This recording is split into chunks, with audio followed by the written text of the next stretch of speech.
Hi, so I'm Adam, And I'm Lucia from Lucia's Neurodivergent Life. and we are recording a podcast today about autism awareness versus acceptance in honor of Autism Awareness Month. Awareness Month. Eh. Yeah. Also, Adam is from Differently Wired. Check out his awesome Facebook And YouTube channel, but and YouTube channel. Have been having a hard time getting likes and views, so you guys should really go check that out because that would help me out. It'd be great. So share it everywhere. Woo! I was about to say like a virus, but that would be inappropriate. So yeah, let's not share viruses. There's already enough of those going around right now. I know, right? So today we're going to be talking about autism. Basically, it's like autism awareness versus acceptance, because like most people are familiar with Autism, Awareness Month, but it has really interesting history that we're going to get into, at least a little bit of it, and then talk about like where we're moving from there, because we want to move towards autism acceptance, because awareness is not enough, because autistic people face a whole lot of issues from society, and we want to make it better. For example, I could be having a great conversation with a coworker. All of a sudden, I mention I'm autistic, and oh, well, you don't really look disabled. Like my grandson has autism, and he's nothing like you. Oh yeah, I've gotten that before. It's so cringeworthy because you're like, oh, you poor soul, which you do not know. Like you sweet summer child. prepare to be educated on neurodiversity, whether you like it or not, because you just did something. What's funny though is it's technically true when they say like, oh, you're nothing like my child, and it's like, yeah, well, I am not your child, first of all. Also, I'm an adult, and the difference. There's a big difference there. So everyone's different. Yeah, exactly. So there's a phrase that I think was started by the neurodiversity community that the parent groups have kind of latched onto to go against the neurodiversity community, but at its core, it's true from a certain point of view for all of you Star Wars fans out there. It's if you've met one autistic person, you've met one autistic person. Now that's true. You have only met one autistic person if you've met one autistic person. Any one of us can only speak for our experiences. At the same time, we have more in common than a neurotypical person does with a neurodivergent person. Exactly. So it's really important for basically it's important for people to listen to autistic adults, because we have been autistic children. A lot of us had like similar challenges, even to like there are some kids who have really severe problems, and many of us who appear like not severe or high functioning. I don't like using functioning labels, but I don't know how else to describe it. But a lot of us who were labeled as high functioning as adults may have had severe issues as children. So it's important to listen to autistic adults, because they might actually have some good feedback on how to actually deal with things, and how like some ways that you can respond to your autistic children and stuff like that. Exactly. And I find so until I started writing about my experiences growing up autistic, I didn't really think that much of my challenge. Like, oh, well, I had a hard time with that, and then I got over that, or I just had to toughen up there. I was looking at it through a slightly ableist neurotypical lens, and then when I really started looking at thinking about my childhood, but as a neurodiversity advocate, I'm like, oh yeah, it's all there, and so you really should listen to autistic adults, because we've been through this.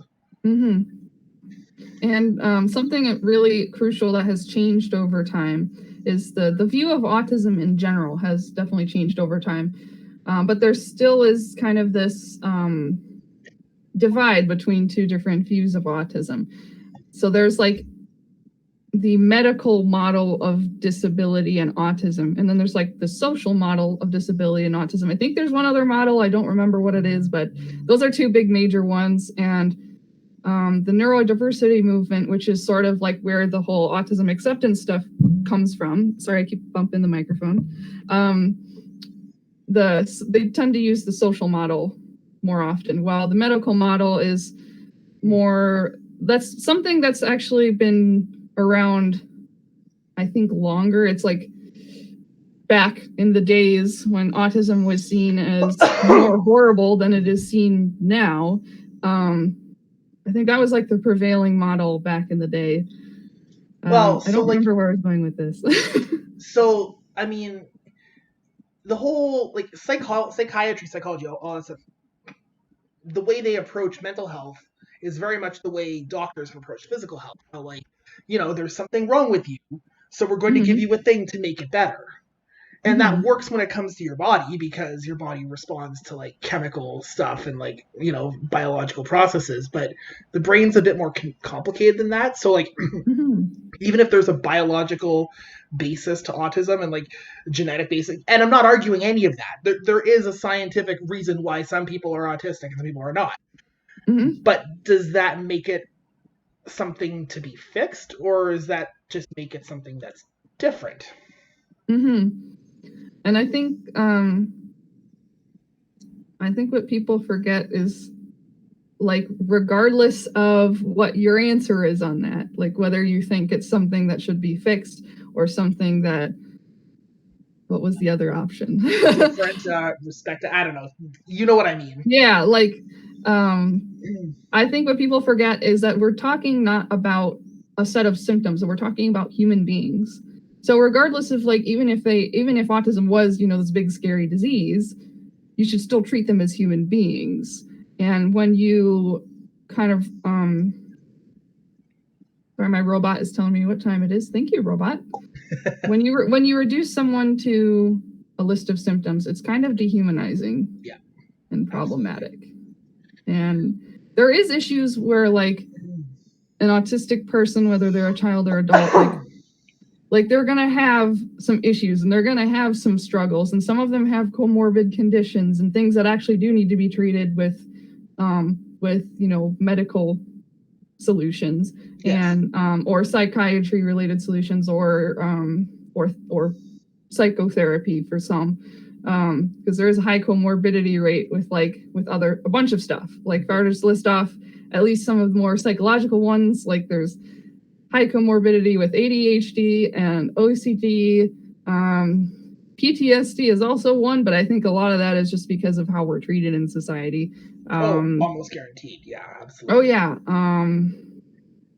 Bipolar, dyslexia, dysgraphia, whole bunch of stuff. And then a lot of us can also have physical health conditions as well. Like asthma and epilepsy. Yay! Huh? Asthma and epilepsy over here. Yay! Oh, yeah. Wait, you didn't tell me you have epilepsy? Oh, yeah. Oh, epilepsy's a fun comorbidity. You never told me, Adam. Well, I'm sorry, it never came up. Oh, okay. Well, now I know, so... And now so does the rest of the world. Yes. But one thing we do have in common is we both have asthma, so that's the thing. And we both have ADHD, and I have OCD, and I also have alters. And I say I have alters because I don't yet have a diagnosis. Like, I'm pretty close to the criteria of DID, dissociative identity disorder. I know a couple other autistics who also have DID, which I find very interesting. But, so like, I'm not at liberty to discuss who I'm talking about, but a family member of mine also has DID, and I suspect this person is also autistic. This person also suspects they are autistic because they and I are very much alike. It almost makes sense because DID is usually caused by trauma. I wouldn't say alters themselves are caused by trauma. People would argue with me on this probably, but there's all different types of systems out there. But if you have DID, that is a trauma-based disorder. It's usually caused by severe childhood trauma, which makes sense that someone who is autistic is more likely to experience that. So I wouldn't be surprised. But then again, I don't know this person very well, so I don't know. I'm just adding into the conversation. Yeah, so basically, there is a high comorbidity rate, but I guess my point that I was trying to make was it is important to try to find solutions for some of the challenges that we have. But a big problem is a lot of those issues that we have are attributed to autism. It's like, oh, well, this is happening because of autism, or it's like, or like meltdowns are happening because of autism or something, for instance, which being autistic does make us more sensitive to things, which can cause us to melt down in reaction to certain things, especially if we're like collecting all the sensory input over time. And eventually it just kind of explodes. And it's like, what caused the meltdown? Was it the autism? That's a part of it. But a big part of it could be that whoever was melting down didn't have basically weren't getting their needs met, or they weren't getting the accommodations that they needed. Things like, like this light here is really bright, but I have it on because I want you guys to be able to see me. If I sit under this light for like an hour, my brain is going to fizzle out because this light I'm very sensitive to light. So if I imagine I have this light on all the time and I have a bunch of sounds in the background, people screaming over there somewhere, and all of these things coming at me, eventually I'm going to melt down because I'm having all this assaulting my senses all at once. A good fix for that is for me to turn off the light, shut the door, get rid of all the sounds, and I'm okay. Yes. But I'm not everyone's in a situation where they can control their environment. So to add on to that, like, just to show that it's not just one autistic person who goes through this, like the two of us have this issue, because I had a way brighter light in this apartment when I first moved in, and then it burnt out. And I had to replace it with a dimmer light bulb because it's all I had in the cupboard. And the dimness bothers me because I was used to the light and I liked it light. So change is another factor that can contribute to burnout or meltdown. Yeah. So yeah, autistic burnout is something that doesn't get talked about very much. I wonder if you should mention that. Well, no, and I find like, so once I became more aware of what burnout was, because thinking back on it, like there'd be so many times when I was like, oh, I'm just tired, or I'm just on edge. That's why I'm sweaty at this social gathering or whatever. But then I think back on it and I'm like, well, I was burning out because it was hot, or there were too many people, or, I didn't like the lighting, or I just like wanted to go home because I was so friggin' done and I had no spoons left. Mm-hmm. So many things that I just thought of as like, I'm tired, or I didn't think anything of when I started framing it as like, well, no, Adam, you're autistic. It's like, oh, yeah. Like, that makes sense. It's like most people, like, I mean, obviously when they like go to work and stuff and they come home, they're a little bit tired. That's pretty normal.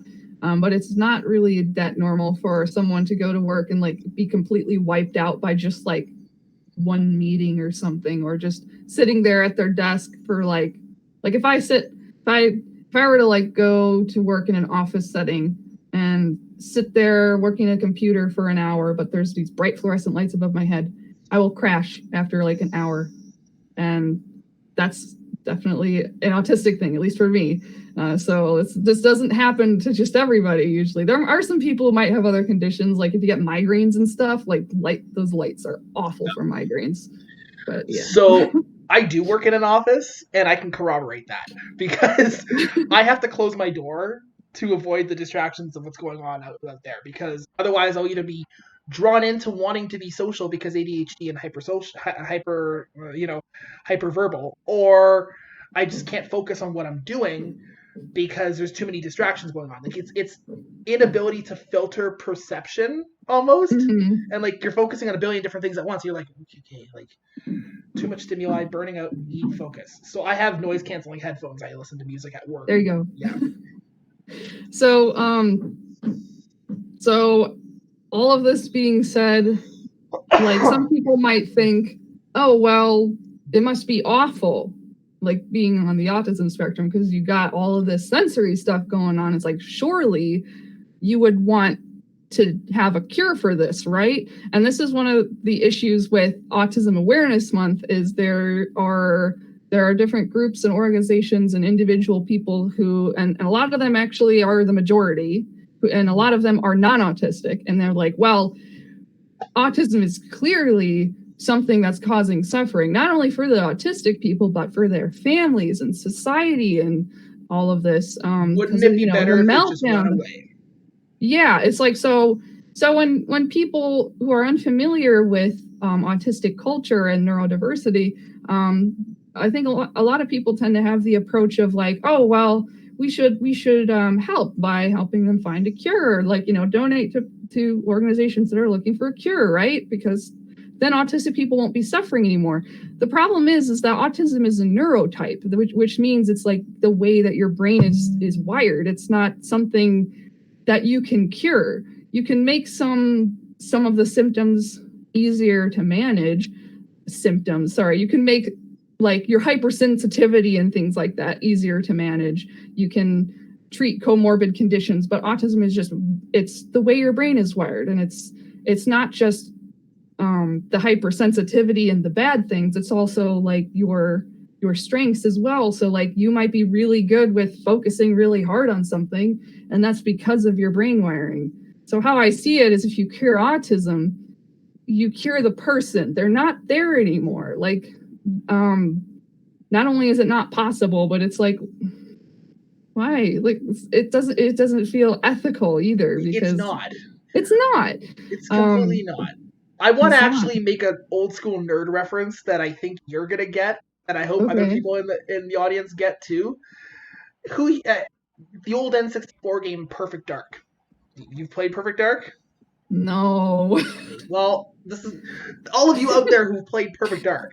The first mission, you have to rescue some guy named Dr. Carroll, who the evil corporation is trying to get to do unethical things, and he's refusing, so they're going to neurologically restructure him until the nature of his assignment is acceptable again. Now, this sounds horrifying, and but then you find out that he's just an AI in a briefcase, and it's still horrifying because you get to know him as a sentient creature, and the game plays this up. Now, that's messed up. Now that is what it sounds like when people say they want to cure autism to us. Yeah, it's like, we want to go in your brain and completely change who you are. It's just creepy. You want to be cured, right?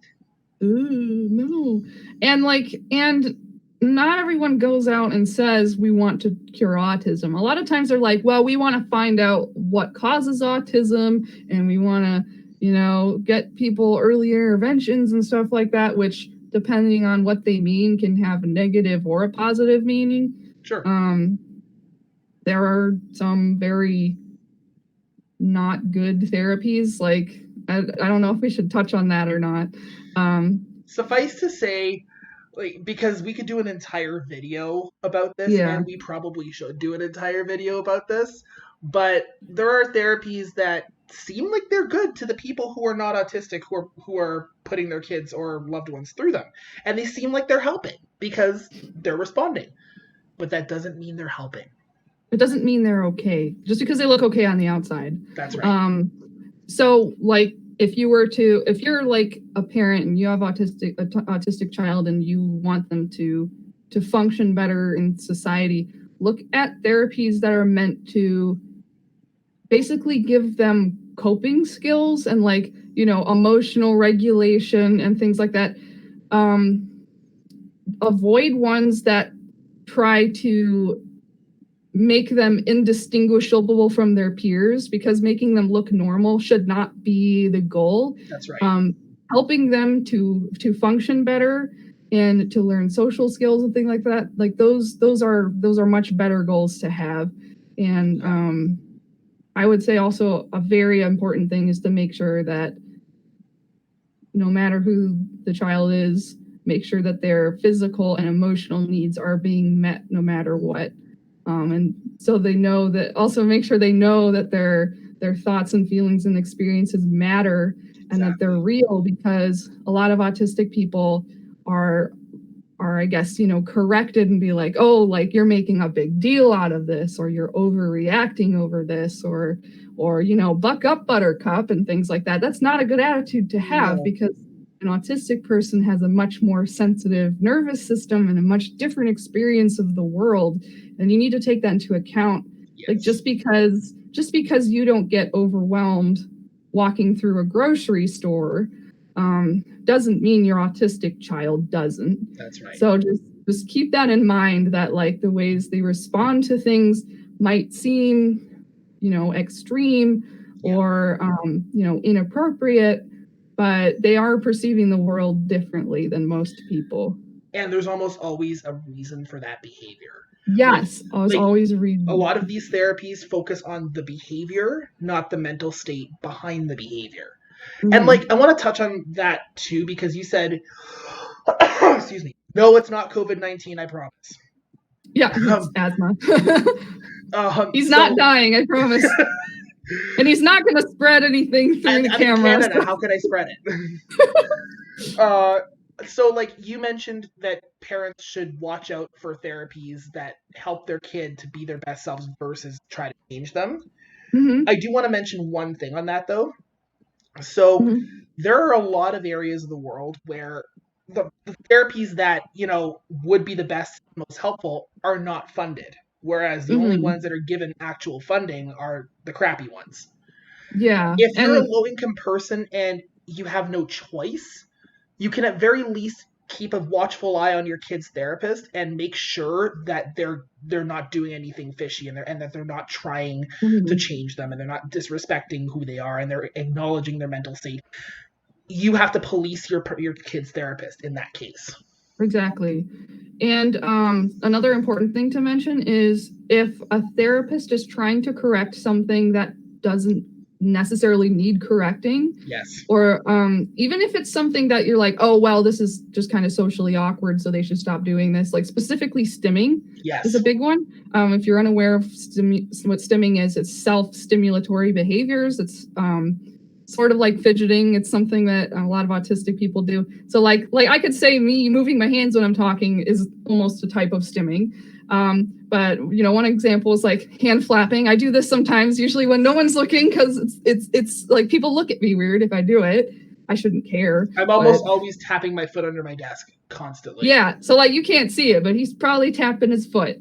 I do some weird things with my arms sometimes. It's just like this. Yeah, I do that all the time. Yeah. Sometimes I'll be on the phone, so I'll have my phone here, and then I'll be doing this with one arm while I'm on the phone, because this helps. What this does is it helps me calm down because I get really anxious with phone calls. So a lot of purposes of stimming is usually for self-regulation or self-expression, which are both very important. So if I need to do this to calm down, what's wrong with that? This is great. It's I'd rather do this than have to hold it in or be drugged up or something to make the feeling stop. Well, no one is stopping Karen 2 offices over from clicking her pen repeatedly. That's freaking annoying. There you go. Yeah, see, most people do some kind of stimming. Well, exactly. So why can't I tap my foot or flap my hands or hum movie music and speak movie quotes to myself? If you see verbal stimming is another one. If your autistic child might or any autistic person, not just children, might have a favorite TV show or movie that they say quotes from. Sometimes it's just because it feels good to say it. The quote is cool and it sounds good to say. Yeah. Do you have any, Adam? Oh. I want to see an example because I don't actually have any. Okay. You're putting me on the spot. You can't just put a stim like this on the spot. It's it has to come naturally. You're you don't have to if you don't want to. Well, no, but I'll be getting ready in the morning. I'd be you don't have to actually do it. You can just explain maybe what it would look like. Okay, so I might be randomly feel super giddy one morning and be ooh, yeah, this. I'll be humming a bit of a movie theme song to myself, bum bum bum bum bum bum bum bum bum bum bum da da da da and then this will all happen, and I'll be dancing to myself while doing this, getting ready for work in the morning. And then, maybe be doing movie quotes to myself or talking to myself as if I'm giving a podcast to myself. I give TED Talks in the shower. So, oh my God, me too. I'm hyperverbal. It's possible for autistic people to be hyperverbal. Oh yeah. So absolutely. It feels good. It's getting out energy, and sometimes it can be used for expression as well. So like if let's say an autistic kid or person is trying to communicate, I'm hungry, and they say a quote from a movie that is like basically saying that same thing. Like, let's say there's a quote in a movie that was like, get me a sandwich or something, and they say get me a sandwich. Or like one that I used to always do is like explain life situations to people using references to movies. So like it's like in that movie there when that thing happened there. Which is why I find memes are great, because memes are basically, a mainstream adaptation of an autistic way of communication, because it's like, I was referencing movies and making memes in my head before memes were a thing. I like meme stuff now whenever I watch movies and I'm like with other people. If there's sometimes, let's say there'll be something in the movie that happens that's relatable, and it'll be like, oh, that's like when I do this or whatever, which is basically what a lot of memes do. But so going back to stimming, I know one concern, before I continue, I'm going to turn my air conditioning on. Is that okay? No, you're not allowed. How dare you? Oh, by the way, so that should prove that sarcasm is a thing that we can actually do. We just, sometimes I get it. It's crunching up my face. No.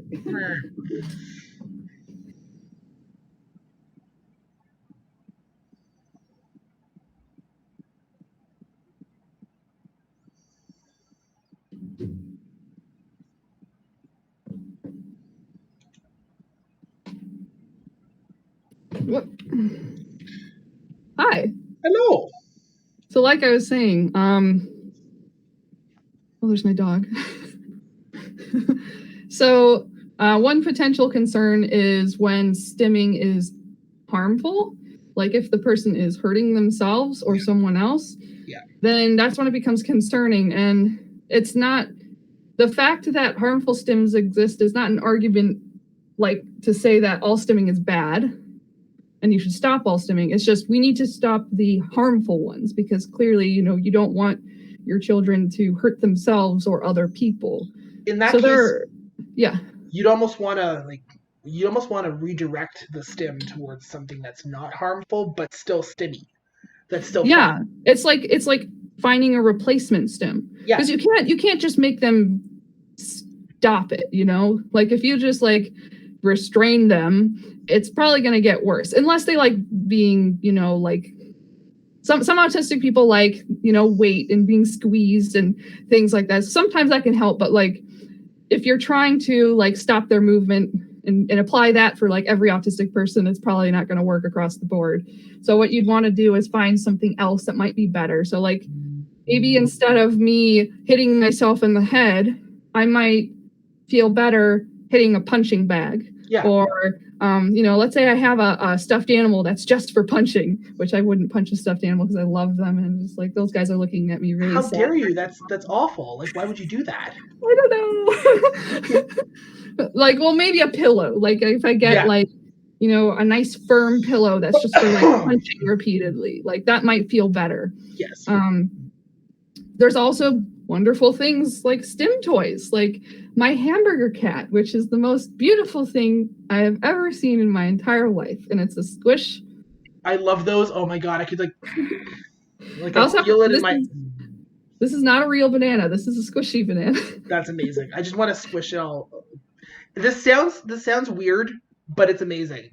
Anyone out there who doesn't understand stimming has to try stimming. Stimming is great. Also, I keep thinking this is a real banana. Sometimes I'll be like, I'm hungry. Oh, wait, no. I do have real bananas. And now I'm on a tangent about bananas. So something that makes me really sad is that when I was in middle school, and I don't remember exactly what the situation was, but when I was only in public school for like 2 years of my life, the rest of my life I was homeschooled. But when I was in public school, I was in middle school. And I remember I used to bring a Beanie Baby to class. Yeah. And I think part of it was like for comfort and like something to kind of stim with. But in the end, I wasn't allowed to bring it into class anymore. It could have been because I was being legitimately disruptive with it, but I don't remember. But it just made me sad thinking about that and thinking like, you know what? I feel like all students should,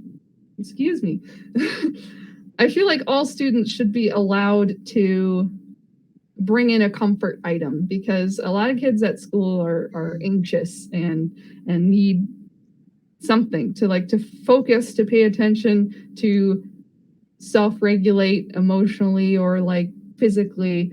So like, you know, even like fidget spinners. I know like teachers probably hate these things by now, because like I know there are kids who would misuse these and do weird shit with them and throw them at people, but you know, just like have some rules in place for stuff like this. But I would say it'd be a good idea to allow things like this in the workplace and classrooms, because I think it would help a lot of people.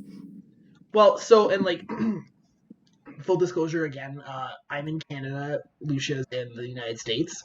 So like, school system might be a little bit different when we talk about experiences, but we did both grow up in the 90s, so I feel as though, you know, North American culture in the 90s is probably similar enough that like we have similar experiences when it comes to that. And like, so grades 7 and 8, which would be middle school, was super bad because bullying in my case, and I would read to self-regulate. Like I'd like go all introvert mode and like read a book and that kind of thing. And I also was super into Star Trek. Still am super into Star Trek, but like, and in middle school this wasn't exactly popular. I don't think it ever really is popular, but anyway.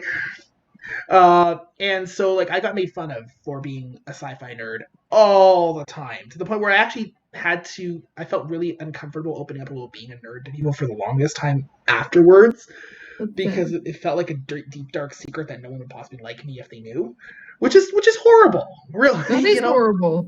And like, ironically, in the current times, it's cool to be a nerd. Oh my god! Kind of flipped around, but so there's so many times when like I see people like celebrating nerd culture now, and like I know this is silly because we should share the love. Part of me is like, that was mine before it was cool. No. Yeah, you're like a total hipster with that. Oh, totally. But like, I just remember this one time when I was like minding my own business, reading during lunch, and an orange hits the side of my head because some asshole cool kid decided to be funny to throw an orange at Adam when he was, you know, absorbed in a book. So this is the kind of stuff that autistic people deal with all the time, especially growing up.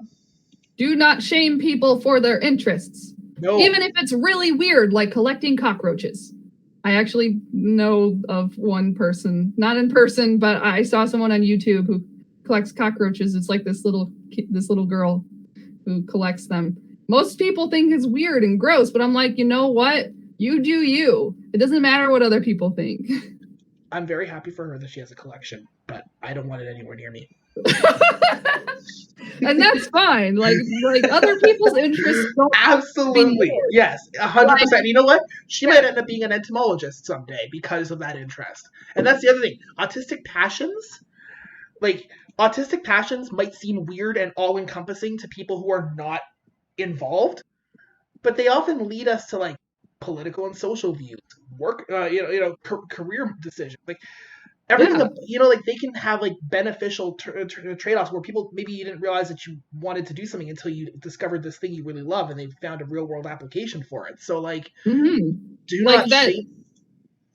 I was gonna say that girl who's really into cockroaches. It's like maybe at some point she becomes like, you know, like the #1 cockroach scientist or something, and then figures out that some kind of trait of cockroaches you can transfer to like humans, and now humans are invincible just like cockroaches, and we can live through anything just because this girl was interested in cockroaches. Fantastic, but I do not want cockroach DNA in my body. Okay, enough of my weird ideas. Yeah, but like one of my favorite quotes I think it was from the president of my college, actually, was, how'd it go? It was like, I might not love what you love, but I love that you love what you love. And I apply that to like pretty much everybody, especially autistic people, because there are autistic people who are into things that I'm really not into at all. And I legit get excited whenever I see them interested in it. It's like, I might not be processing anything they're telling me about it, but I'm like, oh my gosh, I love that you're excited about this. And like, you keep doing that, because absolutely. I have personally experienced this and witnessed this with other autistic people where like they would get shut down or ignored, or people would leave in the middle of conversations because they're not interested. And then the autistic person might feel ashamed to be so into what they're into. And I'm like, no, sorry, but F that. Yep. You keep enjoying your passions regardless of what anybody else thinks, because that is freaking awesome. Absolutely. Like, so there's a line there. Like, I still think learning how to relate to neurotypical society is important. But at the same time, there's learning how to convey your interest and talk with your in a way that, like, works. And then there's shaming someone for their interests. Exactly. Like, you can learn how to get by without being shamed for, like, liking something. Yeah, I do think it is important for, like, autistic people to learn how to communicate with neurotypicals, but also the other way around too. Because 100%. we have autistic people, and I don't know if I should even use the word neurotypical. I think we're starting to move away from that, but autistic people and non-autistic people communicate differently. So it's about bridging the communication gap.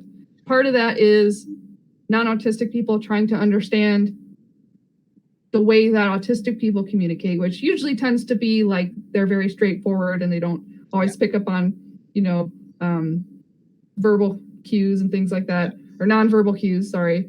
But at the same time, it is important for autistic people to also know, like, okay, I can't talk for an hour straight to someone about my special interest because they're not going to process anything anymore at some point. So, yeah. I bored a kid at summer camp with Star Trek ranting as a kid. And eventually, he just basically told me to shut up. Well, I would appreciate the upfrontness there. Yes, I can't tell when I'm boring someone. Absolutely. So, like, again, there's, knowing that you can't talk for an hour or two about something you're passionate about, unless, like, there's knowing to read the room. There's, like, if you're talking to someone who's also super into something or has similar interests, you probably could get away with talking for 2 hours with something because they'll probably join you. Mm-hmm. But then there's the people who may or may not be interested.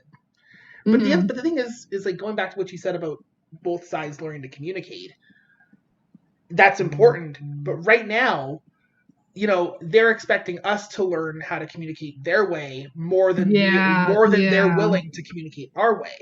Oh my gosh, that reminds me of a meme I gotta find. It'll take me a bit, but it was something along those lines where something about neurotypical people. I think it was more to do with, like, neurotypical people being like, oh, well, you need to learn to, like, see from our perspective and blah, blah, blah, blah, blah. But it's like, are neurotypical people trying to see from our perspective? Not usually. No. And that's one issue with, I think, the more medical view of autism as well, because, like, there's this idea that, like, not understanding other people's perspectives is, like, inherent to autism. But really, I think it's because of the whole communication gap, how we communicate differently than non-autistic people. Yeah. So of course it's hard for us to see from the perspectives of non-autistic people, but autistic people can usually understand each other just fine. Yeah. Just in the same way that non-autistic people can relate to other non-autistic people. Yeah. So it's kind of a little hypocritical, in my opinion, for a non-autistic to be like, well, you just can't see from my perspective because you're autistic and blah, blah, blah. And it's like, dude, have you tried to look at mine? Well, and that's the thing. Like, so, is there a bit of mind blindness to autism? Yeah. Like, I'll be honest. I have my moments where, like, my old roommate, like, would tell me to lower my volume when I was playing video games late into the night because he's a teacher and he'd have to be up in the morning, and I was working tier 1 tech support at the time, and I was, starting my night at like 11 o'clock at night. So I would get annoyed because he was telling me to lower the volume, not because he was trying to sleep. So, like, there is a bit of, like, you're into your own thing. Yeah, that's 100%. That's a thing. However, you could also argue that neurotypicals do that too. Oh yeah. So, like, Like, I can give an example. Like, sorry, I interrupted you. No, it's okay. Go on. Like, a classic example of this is, so like, an autistic parent, or it doesn't even have to be an autistic parent, oh God, a family member of someone on the spectrum, trying to think, so I'm sorry, my brain died. I had it and it disappeared. Have you tried unplugging it and plugging it back in again? Yeah. No. Thank you, IT man.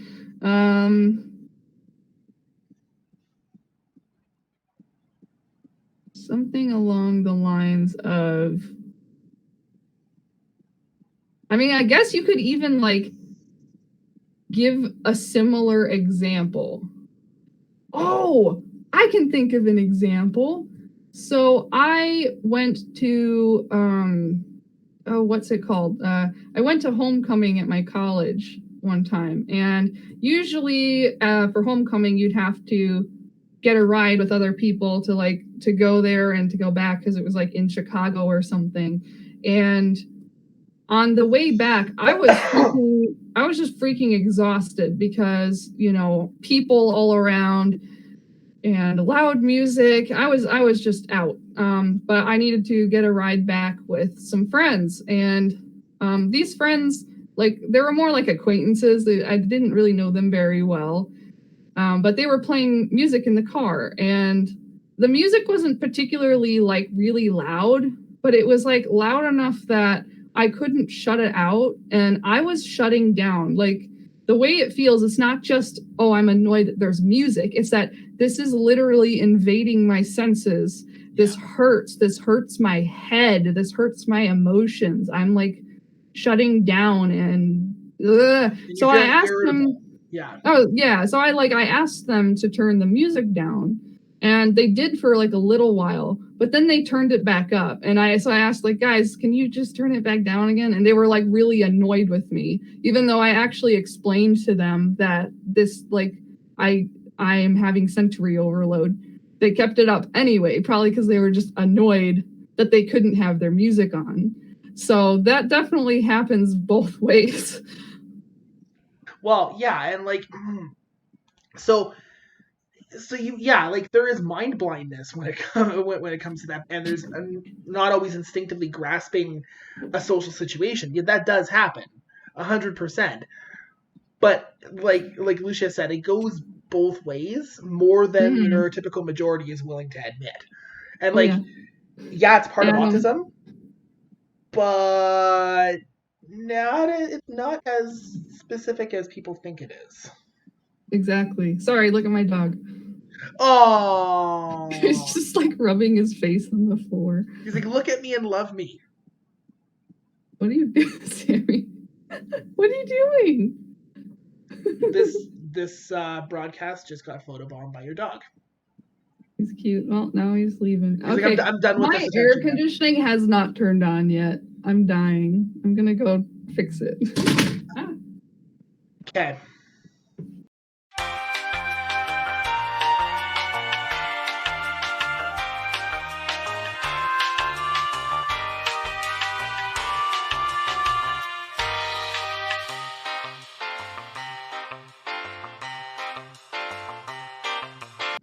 So we didn't actually look at the.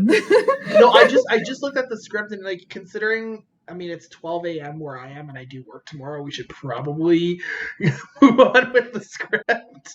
Yeah, let's move on. Yeah. So, can I pause for a sec though and say, tangents are totally a thing when two autistic people get very passionate about something and start talking about something that they really like, and tangents can happen. So what you've just witnessed is a autistic passion tangent, and it was glorious. It was very glorious. I turned my light off though because sensory issues, but I have this really beautiful candle that will help. Oh my god. Don't die. It drops something. Okay. Oh, speaking of autistic passions, first let me light this candle because I can actually see better when I light the candle. It's like a balance between needing to see, needing to not die. Yeah, exactly. So speaking of autistic passion led me to make this. Oh, cool. I don't know if I might as well turn the light on just to show you. I got one too.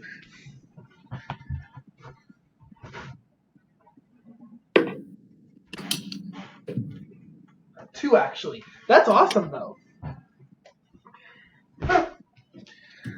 Autistic passion led me to... One sec, let me highlight my... Build this. Ooh. Lego ship, just because it was Lego fun. ship. I love Legos. You told me that you wanted to see this a while back. No, no. I built a lightsaber. It even does the whole whoosh thing. That's amazing.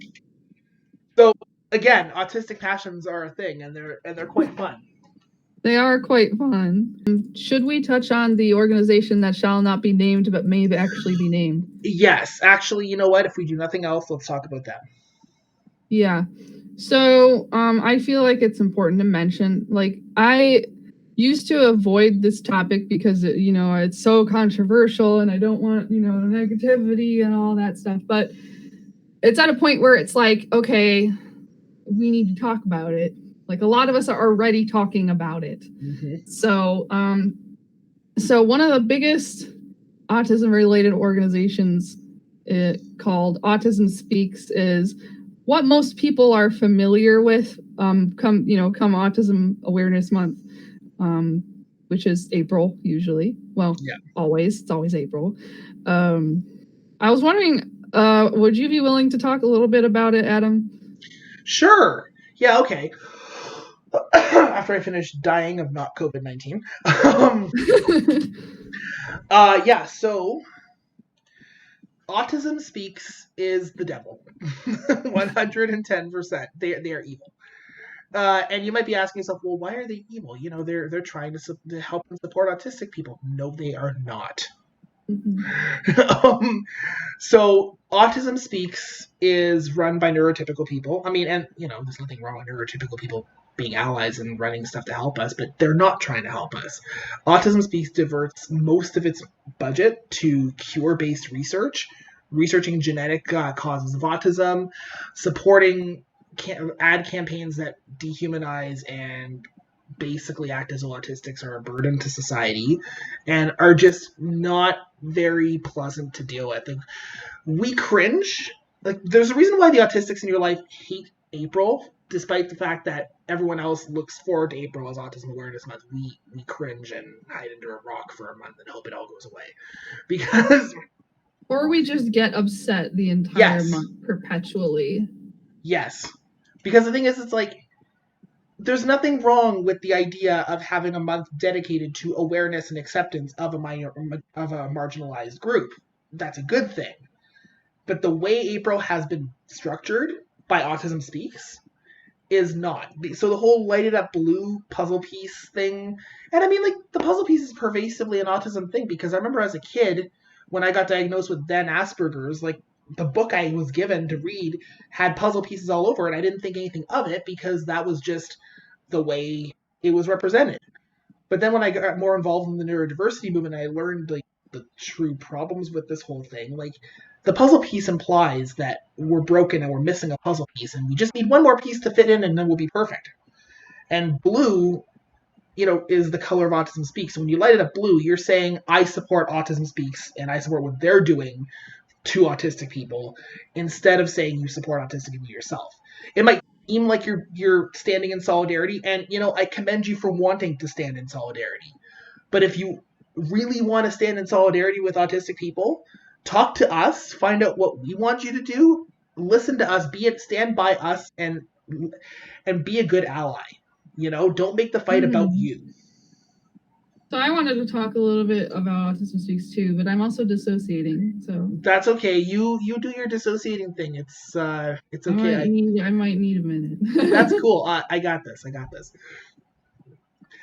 So, and I mean, a lot of people might say, well, yeah, but autism is my fight because my kid has autism. It's like, and you know what? I respect that. I've been a step parent myself. I understand that there's nothing you wouldn't want to do for that tiny human. But you have to remember, even when you're doing something for that tiny human is going to be a full-size human someday with his own brain wiring, and they're gonna either approve or disapprove what you're doing right now based on how good of an ally you're being. Because there are grown-up autistics who are out there like, hi, how's it going? And, we're watching what you do. So, like, be an ally and recognize that, yes, your child has autism, therefore you are part of this fight. Just as if your child was gay, you'd be an ally to the LGBT community. But at the same time, there's a difference between being an ally and a good ally and not being a good ally. And Autism Speaks is definitely the latter. Like, if you want to support organizations and charities that actually give a voice to autistic people, you're looking at the Autistic Self-Advocacy Network, the Autistic Women and Non-Binary Network, the used to formerly called the Aspergian, now Neuroplastic, is a really good online journal that collects autistic voices and promotes them. There's LUSHIA'S Neurodivergent Life over there, and there's Differently Wired, just to plug our pages. But there's also a lot of other groups, like there's Neurodivergent Rebel, who is amazing. We both love her immensely. So, hey, Krista, if you're out there watching this, hi, you're great. She's awesome. Also, Adhd or Sarah Harvey is really great. She's from the UK. Yeah. Ask an Autistic, Nathan O'Connell. They recently actually changed their name to Growing Up Audie. So if you want to find them, yep. Then there's also Princess Aspian and Neuroinsurgent too, I think. And the Amazing Adventures of Aspie Girl in an NT World. That's another good one. I'm actually going to write that one down because I want to increase my list of advocates. Wendy is a fellow, like, I've written for the Aspergian once or twice before they changed the name to Neuroclastic. I still plan to write for them again, but it just haven't had a chance to. What was it? Amazing Adventures of... The Amazing Adventures of Aspie Girl in an NT World. Aspie Girl, NT World. Wendy is awesome. She runs that page, and she's a fantastic advocate, too. Awesome. So, I don't know, because I was dissociating. I don't know if you got into a lot of the specifics about some problematic things on Autism Speaks. I mean, I explained a little bit about how, they have neurotypicals primarily running it, and how, they put all their massive budget into cure-based research and harmful ad campaigns instead of actually trying to support us, that kind of thing. And they perpetuate the whole lighting it up blue and puzzle piece thing. Yes. There's also a very helpful infographic I think it's on the website for the Autistic Self-Advocacy Network. I have it downloaded, so I'm going to actually bring it up because it summarizes some of the things that are problematic about Autism Speaks. I'm looking at the one from 2017. They should have the 2018 one up because usually Autism Speaks will post their budget from the previous year each year. So 2019 they posted the 2018. I don't know if they have the new one up yet. So to give you an idea, so their budget is also a big part of why they're problematic, because according to the 2017 990 nonprofit tax exemption form from Autism Speaks. This is from their website. Someone actually went and analyzed all of that and put together this infographic. I've looked at this. I think I looked at the document from a couple of years ago when I was writing something. So I know, not this one, but I've looked at them before and I know what you're talking about. Yeah, I've looked through it too. And don't look at Autism Speaks they have sort of their own kind of infographic and their own kind of things saying oh, here's all of the great things that we did this year.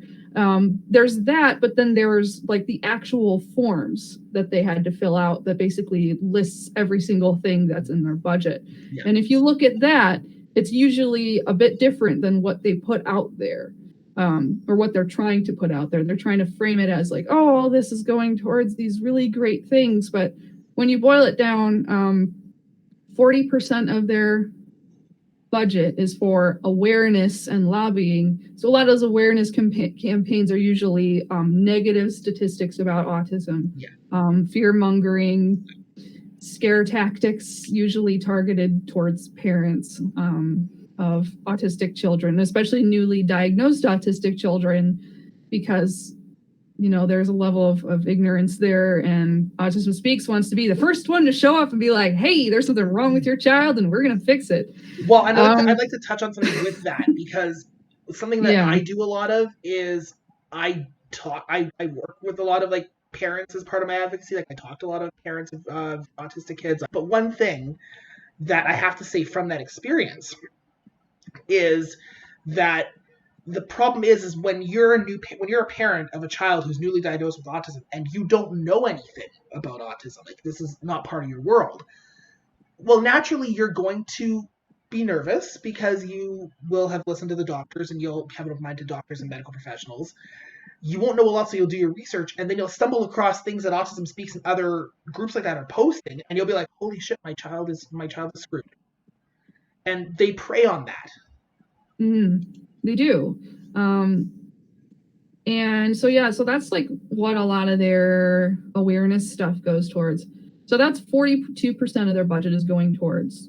And then 32% is for research, which a lot of their research is usually focused on trying to find causes of autism.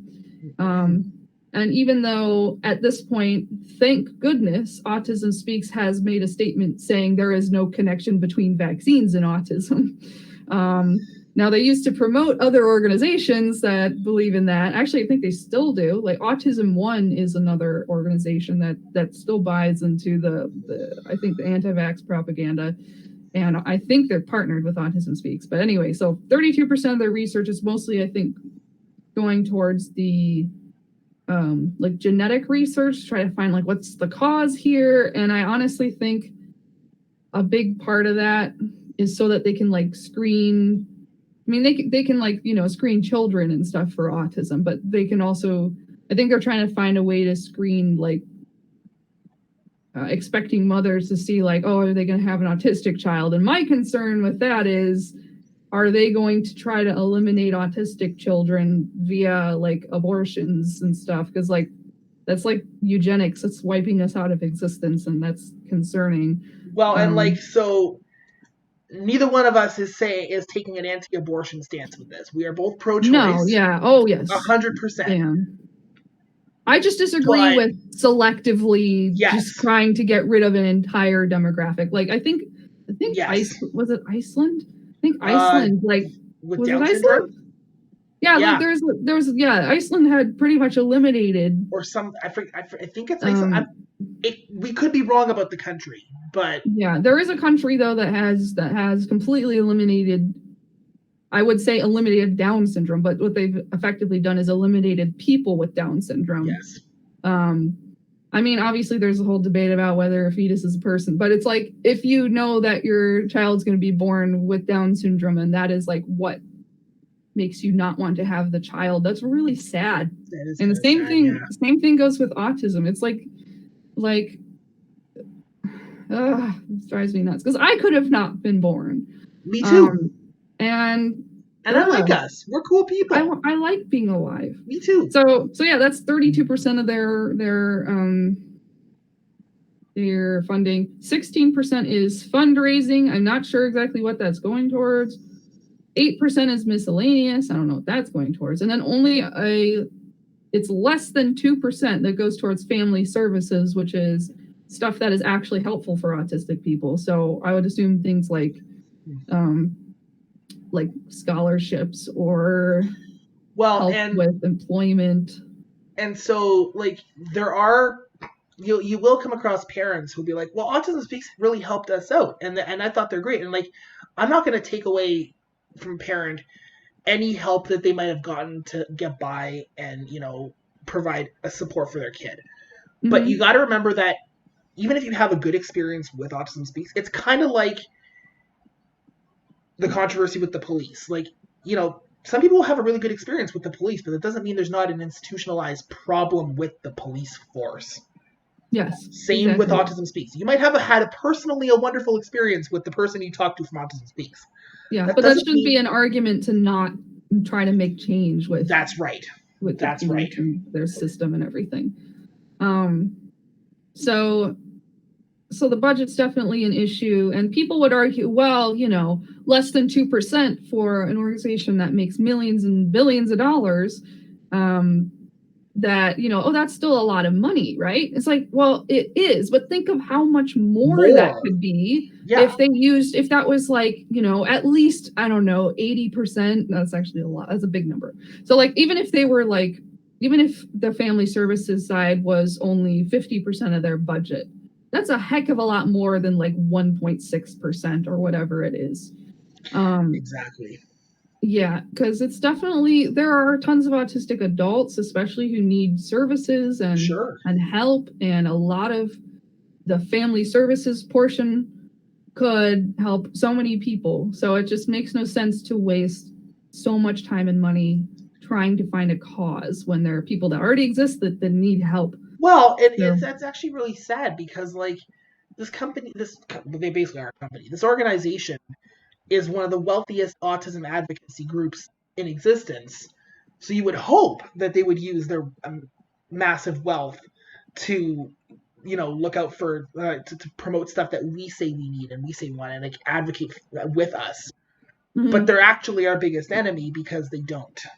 And they've got their greedy little tendrils in governments across the world too. Like even here in Canada, there was a lot of autism parents are advocating for a national autism strategy by the government. And like, there's debate among the autistic community. Some are pro, most are anti-national autism strategy, some are pro. It comes down to, though, the involvement of Autism Speaks and the way the strategy would be structured. Because a lot of times when people say they want a national strategy, they're buying into the cure-based narrative. They're buying into you know what I mean? And who's right there pulling the strings on all that? Autism Speaks.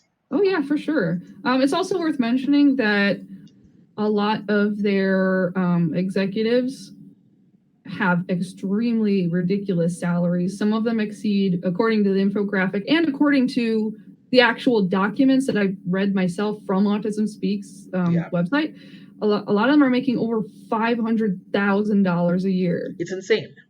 Do you know how much like the average autistic person probably makes?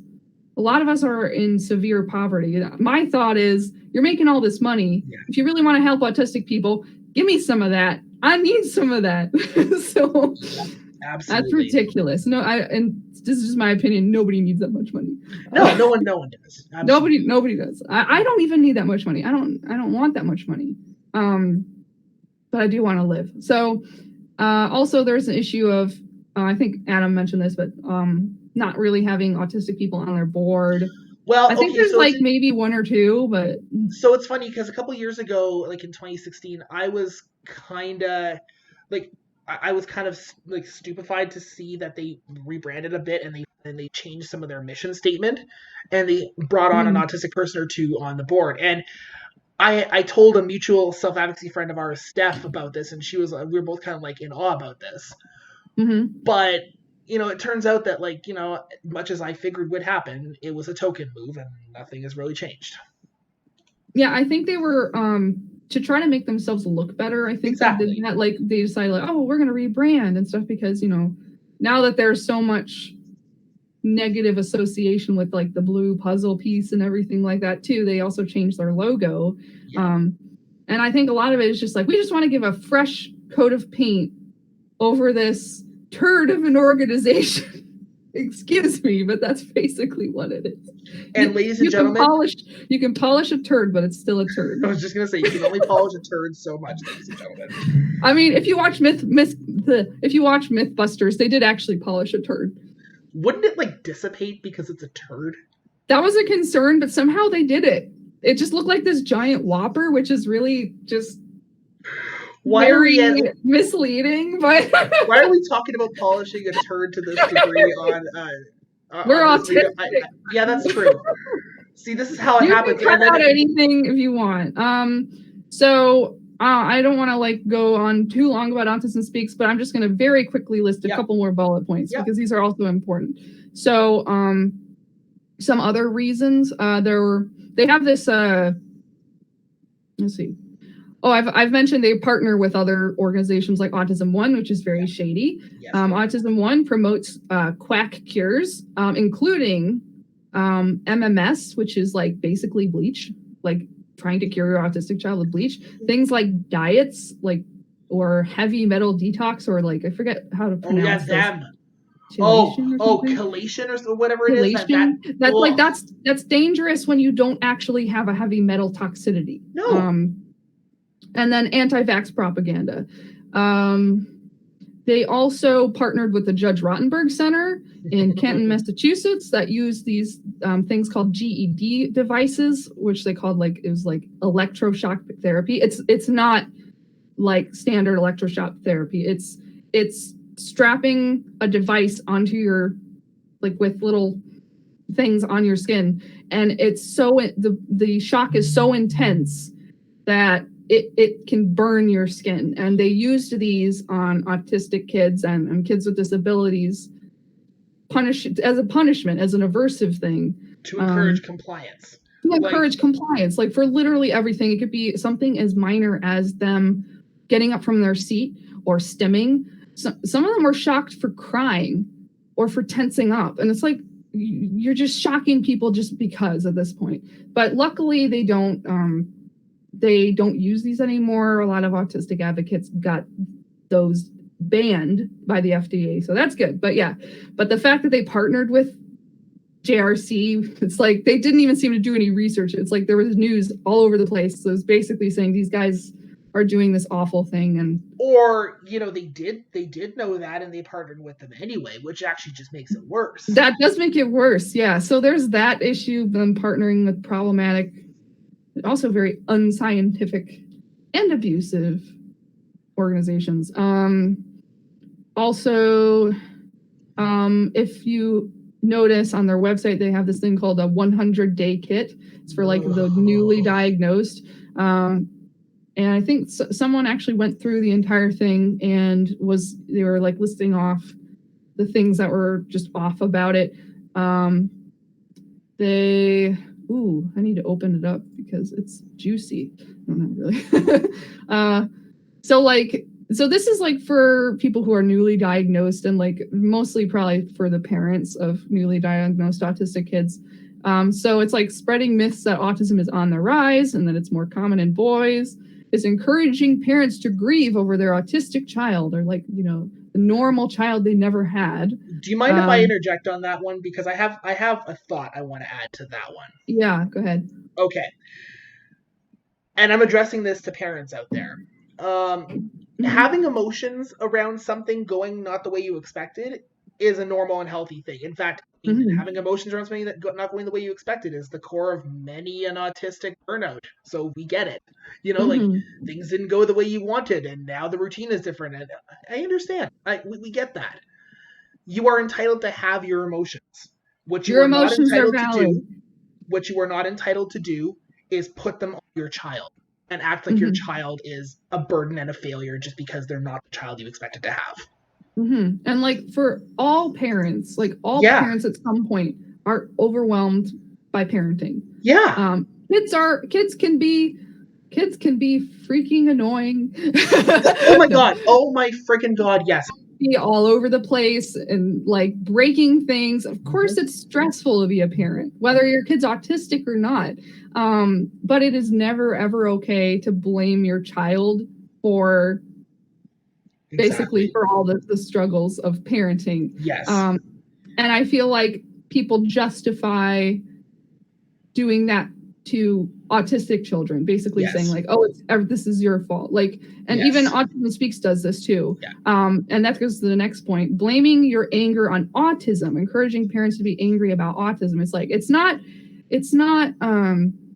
actually there's a quote here from the 100-day kit. It says, try to direct your anger towards the disorder and not towards your loved ones. When you find yourself arguing with your spouse over an autism-related issue, try to remember that this topic is both painful for both of you, be careful not to get mad at each other when it is really the autism that has you so upset and angry.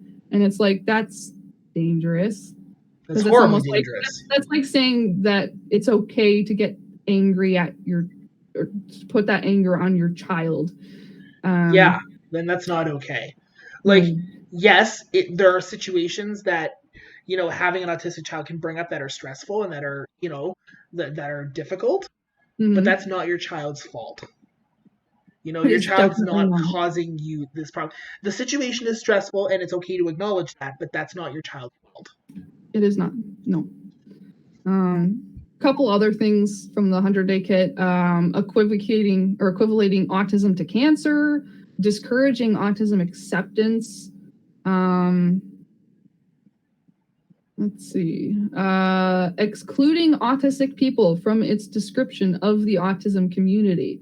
So they tend to talk more about parents and family members. And then I noticed, like, even with the most well-meaning people, if autistic people are mentioned, it's usually at the very end of the sentence. So it'll be like, oh, parents and family members, friends.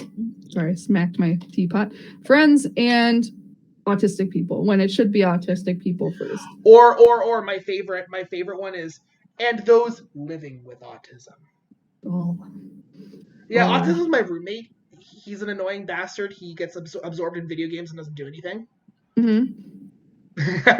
That's what that sounds like when you say living with autism. No, I don't live with autism. I am autistic. Basically, we are autistic. So, going off of that, I mean, I was going to make a couple more points, but like, I think it's important to also mention that basically, a lot of people on the autism spectrum. Now, that's more of a neutral term. A lot of people are cool with saying like, oh, I'm on the autism spectrum. But there's also, there's two other ways to say someone on the spectrum. And one is person first language, which is person with autism. And one is identity first language, which is autistic person. That's right. And most non-autistic people seem to assume that it is more politically correct to say person with autism, because it's like, oh, your disability doesn't define you, which is well-meaning, but a little bit misled, because majority of autistic people prefer autistic person. Yes.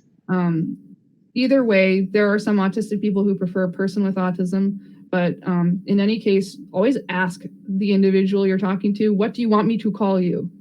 Yes. Don't ever correct an autistic person for calling themselves autistic and say, oh no, it's politically correct to say person with autism. It's like, they're autistic. They should be the one to decide that for themselves. That'd be like saying, you know, because Canada has like a cultural mosaic type thing where people can still say, oh, I'm Italian and I'm Canadian. That'd be like me saying, oh no, you're not Italian, you were born there, but you're Canadian. It's like, well, if someone wants to say they're Italian, like, I'm not going to, you know, like, no, that's part of their identity. And, you know, autism is the same way. Like, I'm autistic. Don't tell me I'm a person with autism.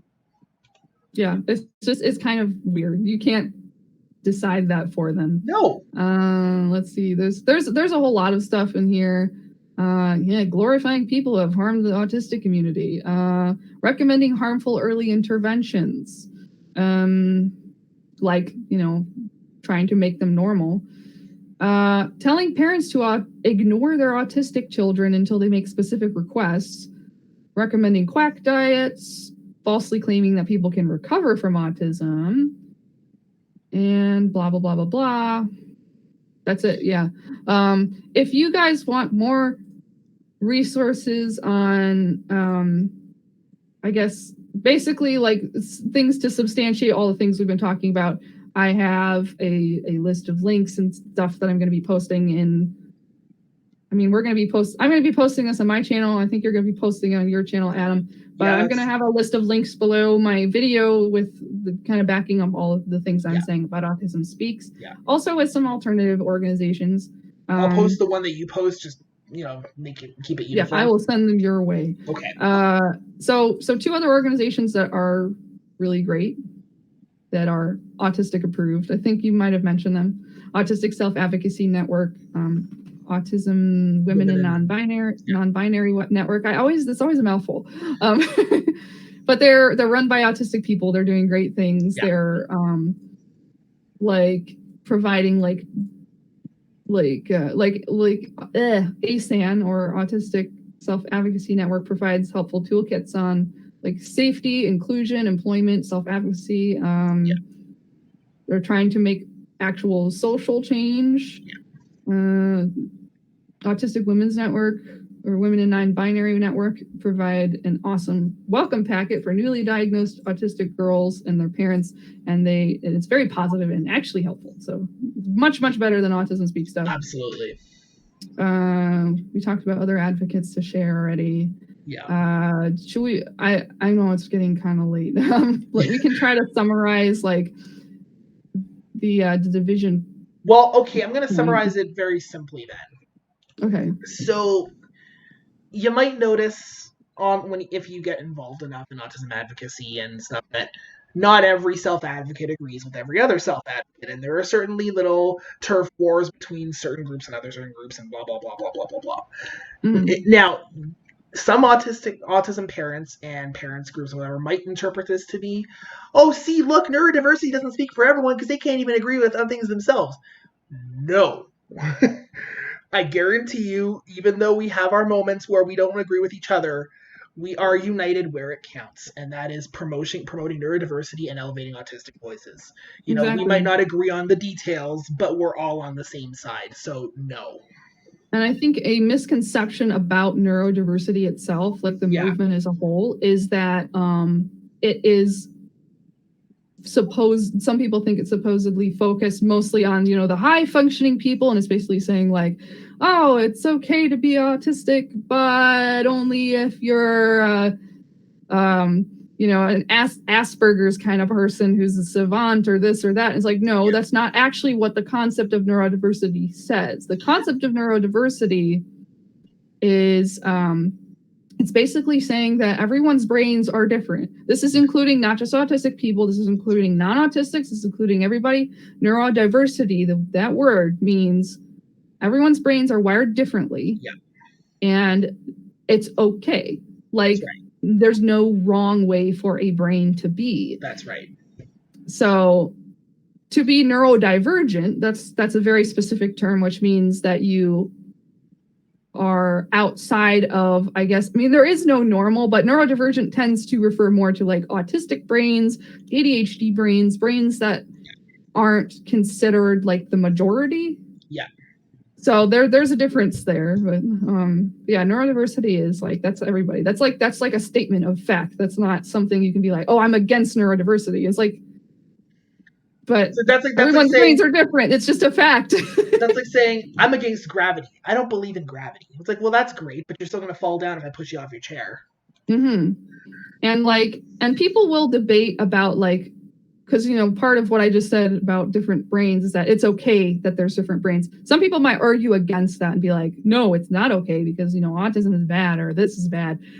One thing we can at least try to agree on is that we're all human beings and that we should have the same rights. And if you don't agree with that, then I'm probably not going to talk to you. I might, but I'm not gonna want to probably get real close to you there. Absolutely not. Oh my God. Like everybody deserves human rights, basic human rights, regardless of your brain. Because there's things that are happening to people who are neurodivergent.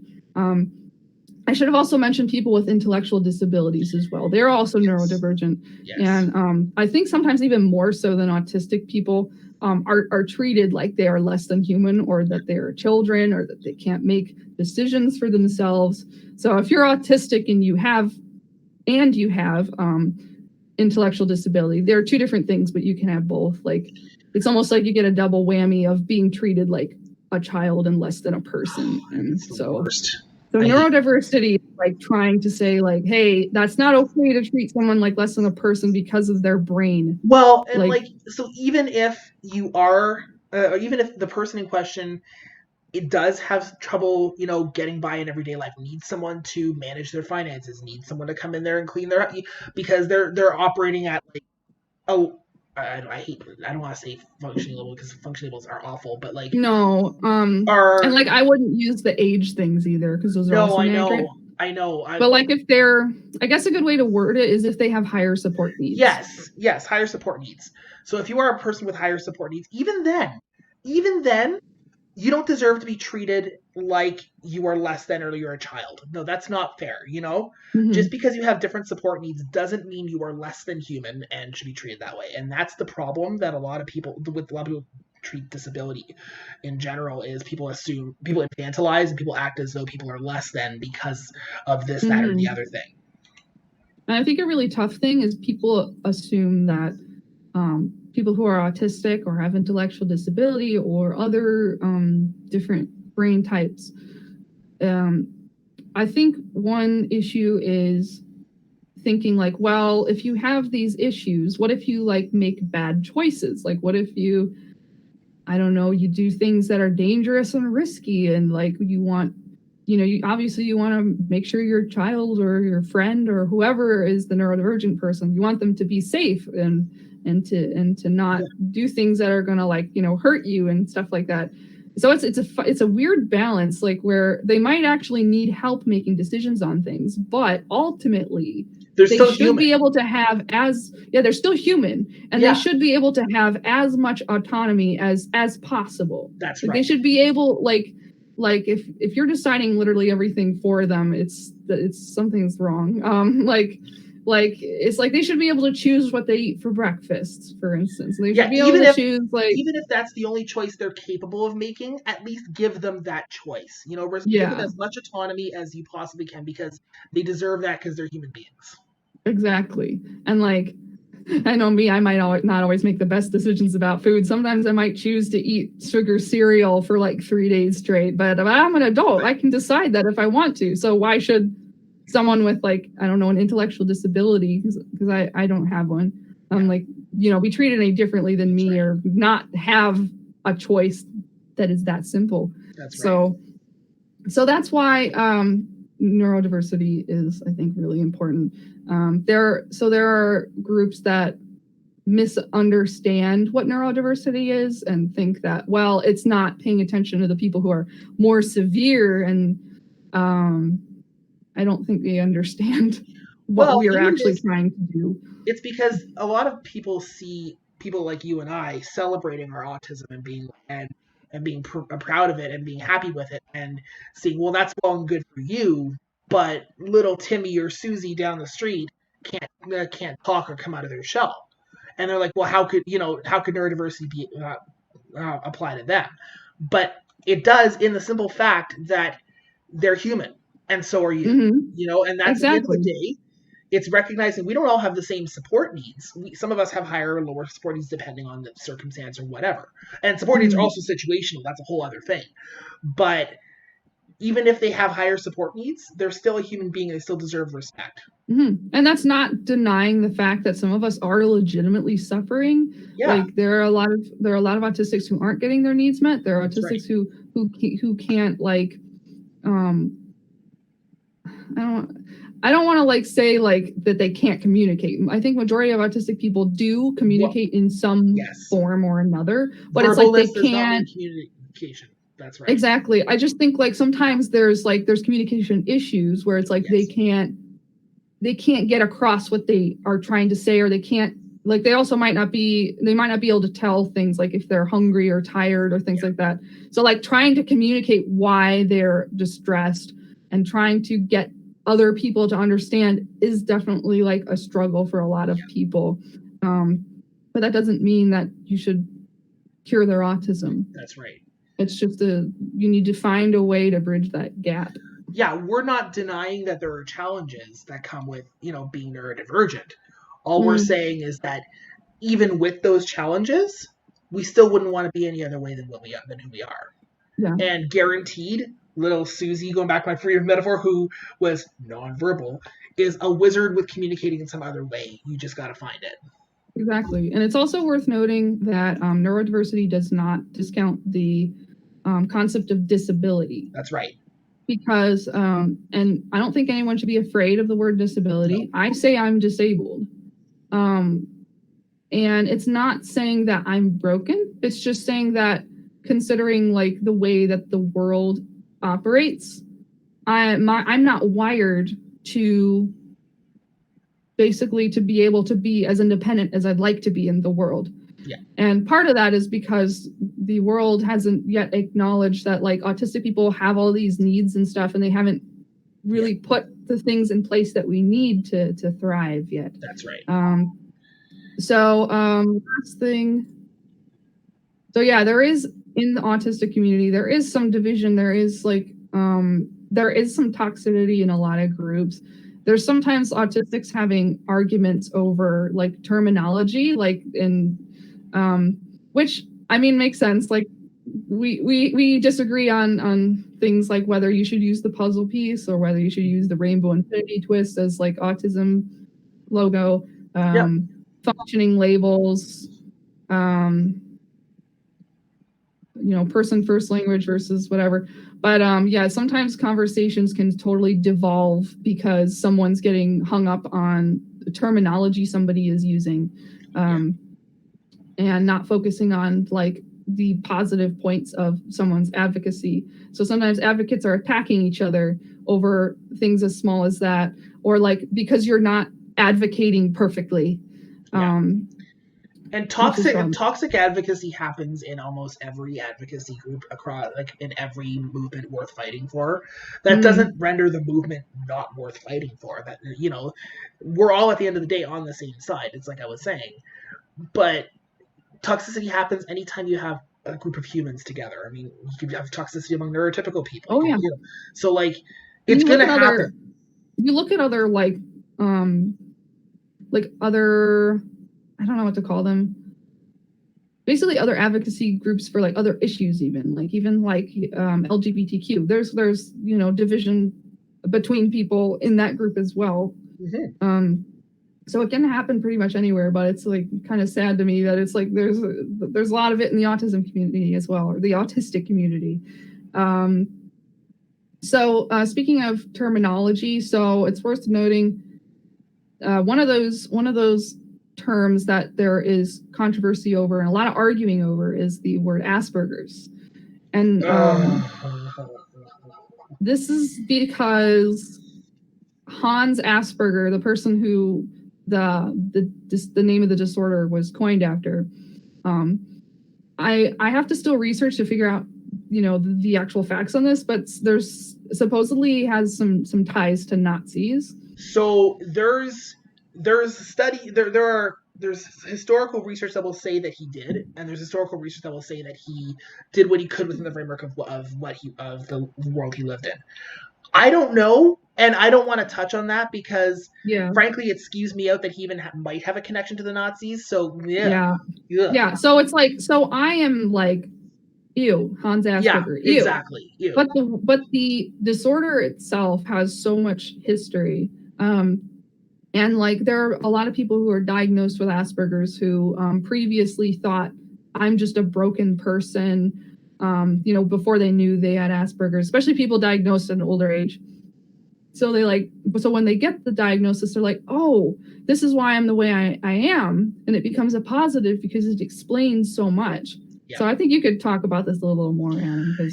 Okay. And now I want to preface this by saying I am in no way promoting Asperger's supremacy. I am in no way saying that, it's acceptable to use functioning labels. I'm in no way being anything but an autism advocate that I have been since I started doing this, because I'm proudly part of the neurodiversity movement, all that stuff. But I do want to touch a moment on like, the emotional attachment to certain terms, because so like I was diagnosed with Asperger's. That was the diagnosis I was given when I was 9 years old. I think it was 1997 or something. And like, I didn't think much of it at the time because it was just something I was told I had. My parents kind of encouraged me to still go out and do the thing and didn't really like talk about it that much. We didn't talk about it much at all at home, except for the occasional typical Asperger's behavior type moments, which that's cringy. Yeah. Well, that was fun. but so I didn't really think much of it, but I didn't like, I was kind of ashamed of that part of myself. I didn't want to talk about that part. I was kind of fearful of people learning that I was on the spectrum. I didn't, I wanted people to judge me on my merits for who I am, damn it, and I don't want people to think less of me because they find out that I've got something. And I'm not saying that that's a healthy way to go about it, but that's where my brain was at for a long time. And then I discovered neurodiversity when I was in university. Neurodiversity in university. Nope. Okay, anyway. And you want to keep talking about this while I go off to the bathroom? Yeah, do the thing. Okay. And it was like a breath of fresh air. Like I was like, oh, so my brain isn't broken. It's just a different kind of being human. And so the more I learned, the more positive an association I started to attach to being on the spectrum through the word Asperger's, because that's what I had been told, I had been given as a diagnostic label. So that was, I reclaimed it for myself. It was mine. I was proud. I was happy to be on the spectrum now because I had learned about neurodiversity, and that was the word I associated with it because that's the word I was given. So I was in for a bit of a shock years later when I learned that it was not in vogue anymore to say Asperger's, because that's the term I had fought my entire life to come to terms with about myself. So I'm not saying this because I don't think it's good that we're moving away from that. I think it's 110% a good thing that we have embraced autism spectrum, condition, disorder, whichever, again, don't police someone's language, as a term, as an umbrella term, because I think functioning labels, which Asperger's often was used as, like you only have Asperger's, you're not as bad as that person who's got autism. That's not good. So I think moving away from it because it has functioning label connotations is good. Moving away from it because Hans Asperger has iffy Nazi party connections is also good. There are many legitimate good reasons why we don't use Asperger's anymore as a diagnostic label. However, if someone you're talking to was born in a certain time and received that diagnosis and is attached to it, you don't get to tell them that they're not allowed to use it. Yeah. So what's really interesting is that I had a bit of resistance to the change to from Asperger's to autism spectrum disorder.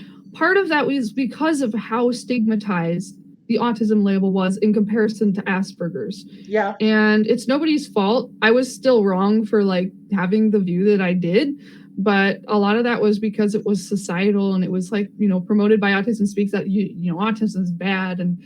And so when I got the Asperger's diagnosis and I was aware of the existence of the autism diagnosis, I would look at the autism diagnosis and be like, oh, thank God I wasn't diagnosed with autism. But it's mostly because of the stigma, though. It wasn't even because we're any different from autistic people. We're not. It is autism. It's 110. Yeah. It's an artificial barrier that should not exist, and that's why it doesn't exist anymore. Exactly. Whenever I went to my transition program for people with disabilities, there were other people who had autism diagnoses, and I related to them so much. There was really nothing different between us other than, normal stuff like our personalities and stuff. But yeah, so I did have some resistance, but ultimately decided, this is for the better that we have the autism spectrum disorder instead of Asperger's. That's right. But I had already been using Asperger's for so long as a label that it took me a while to eventually stop using it. I still kept my page name as The Life of an Aspie for the longest time. I only recently changed it because of the added stigma of the word Asperger's due to the Nazi ties. Yeah. But I think some of my hesitance to do it came from, I think, a lot of the ways that a lot of people were reacting.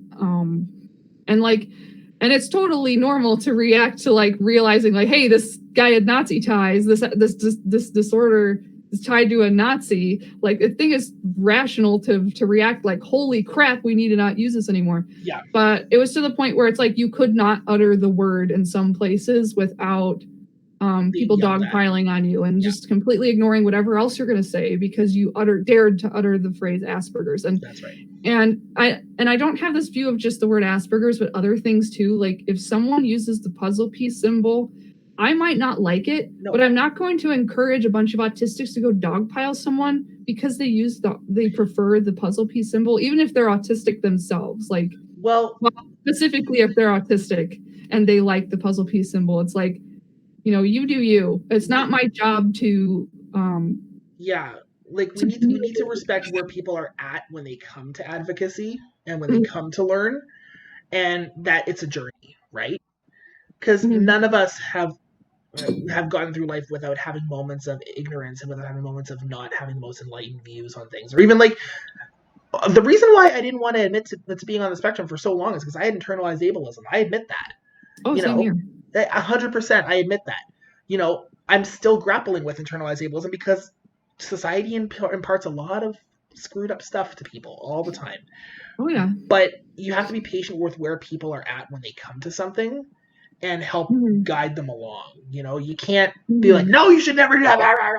It's like, okay, well, I understand that you have an attachment to this term because this is what this meant to you growing up or whatever. This is why we don't use that anymore, but I'm not going to tell you you can't. Yeah, that's a good approach to have. And I think a lot of people who there are actually autistic people who support Autism Speaks and you know, and align themselves more with the puzzle piece and things like that. At least specifically the ones who support Autism Speaks, I think tend to, from my experience, actually have a lot of internalized ableism.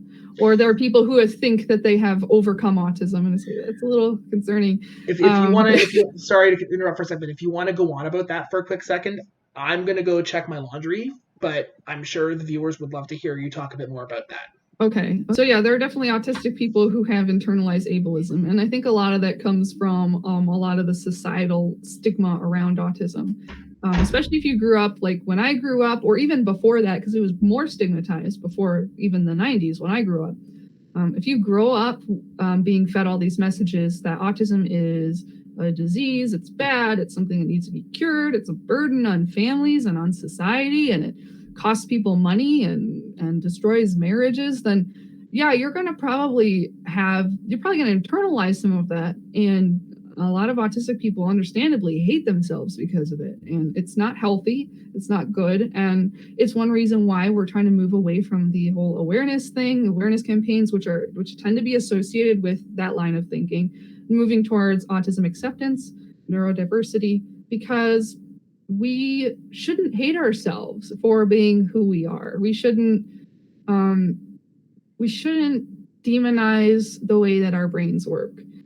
We can certainly talk about our challenges that we have and say, hey, you know, this sucks that I have sensory overload, that I have social issues, that you know, communication problems, that, you know, sometimes I can't focus, you know, I got comorbid conditions, all that stuff. Yeah, it sucks, but you shouldn't hate yourself as a human being because you struggle.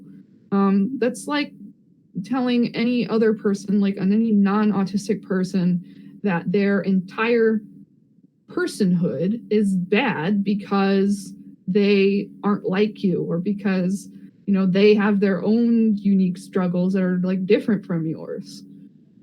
So yeah, that's basically all I wanted to say on that. I'm gonna wait for Adam to get back.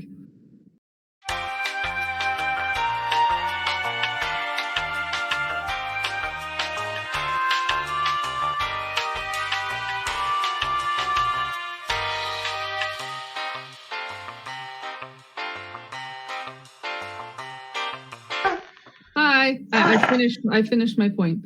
Okay.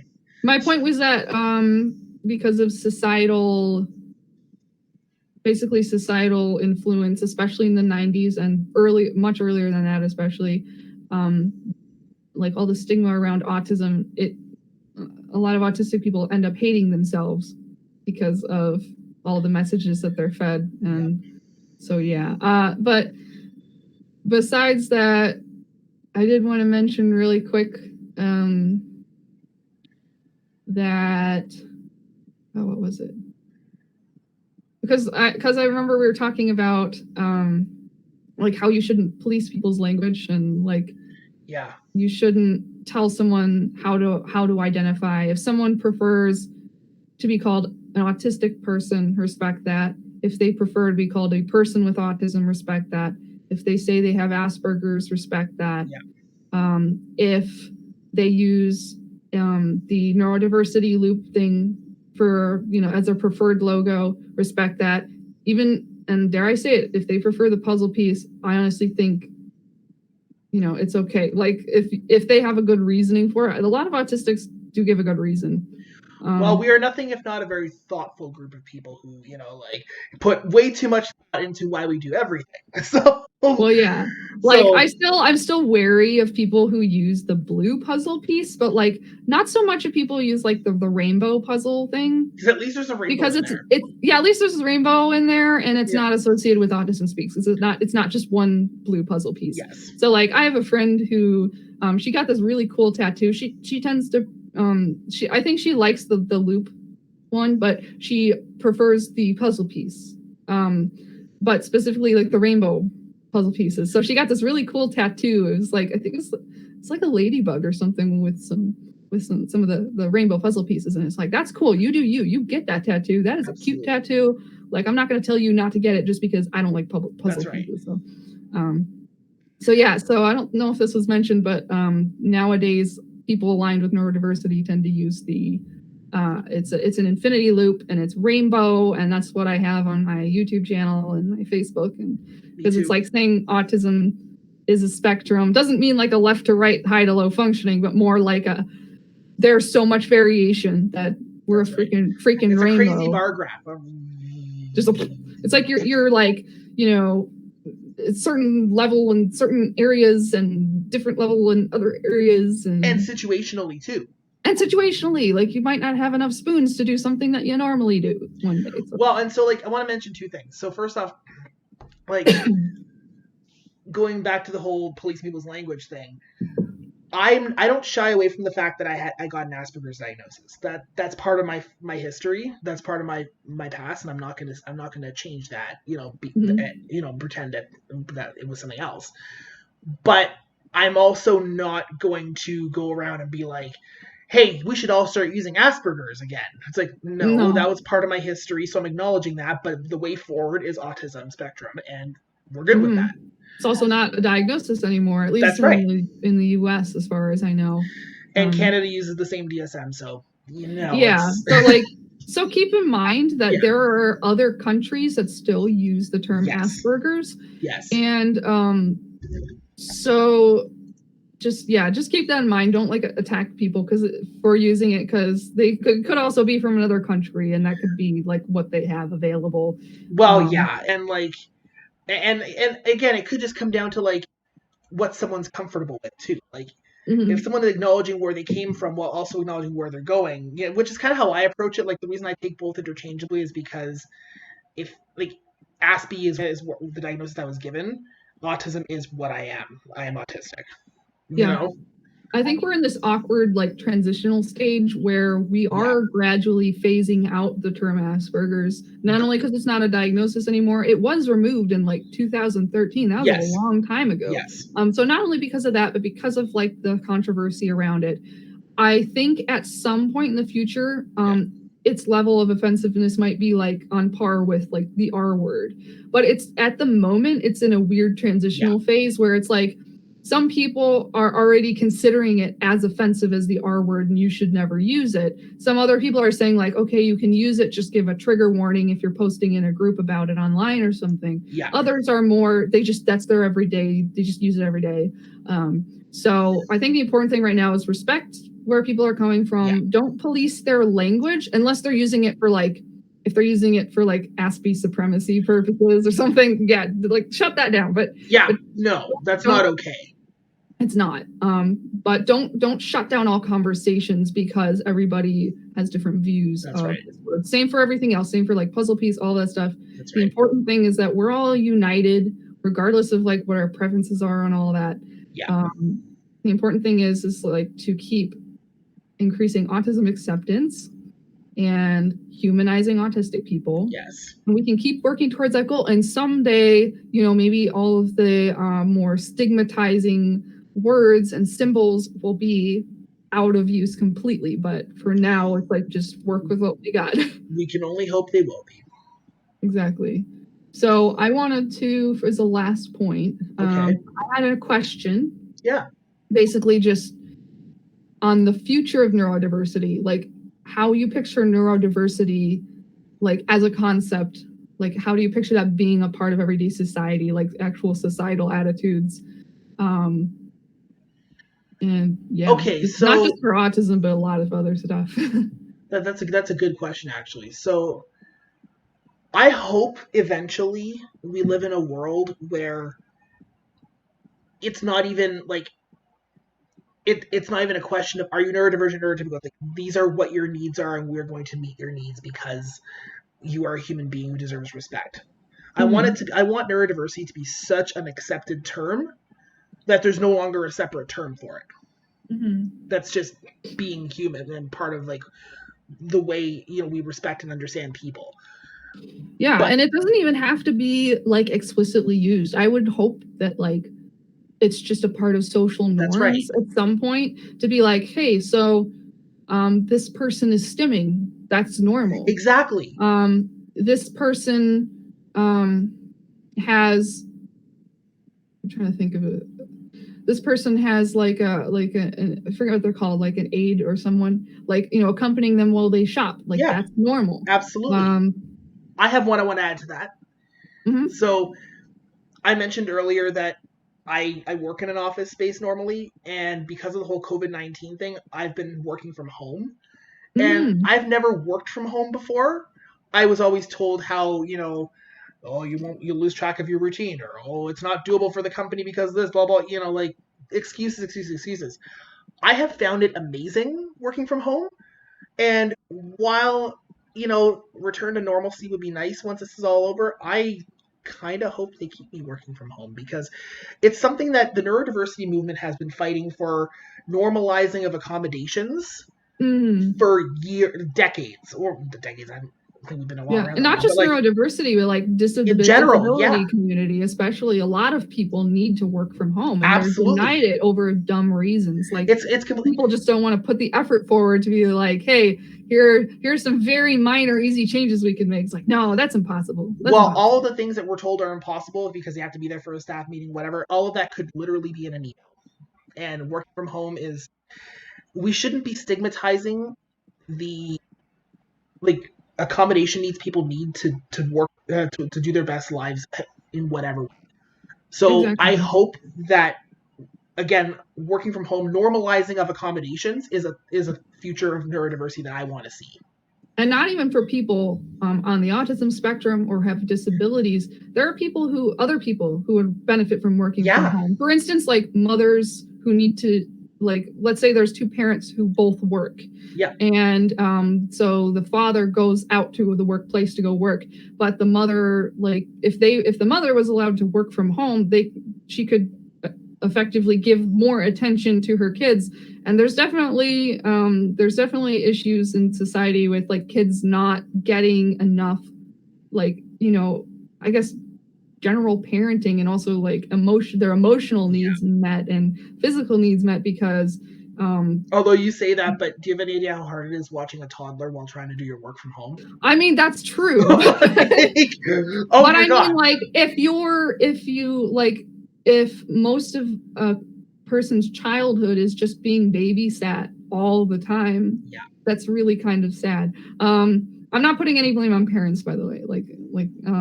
No, you gotta do what you gotta do. We're not putting any blame on parents through this entire thing. We're hoping that this is an educational thing. Exactly. So like other people who would definitely benefit from working from home.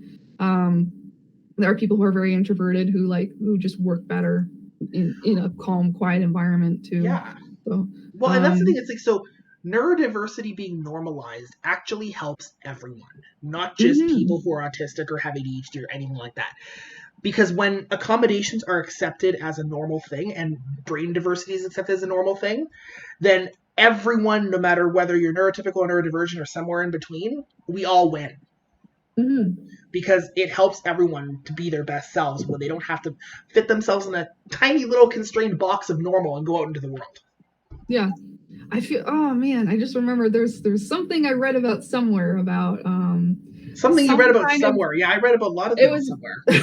No, it was some kind of thing that's like a normal societal thing now, but is only there because like people with disabilities fought for it. But I don't know what it was. I think maybe it's the ADA, but it had nothing to do with normal people. So I don't know. Maybe I was thinking of something else.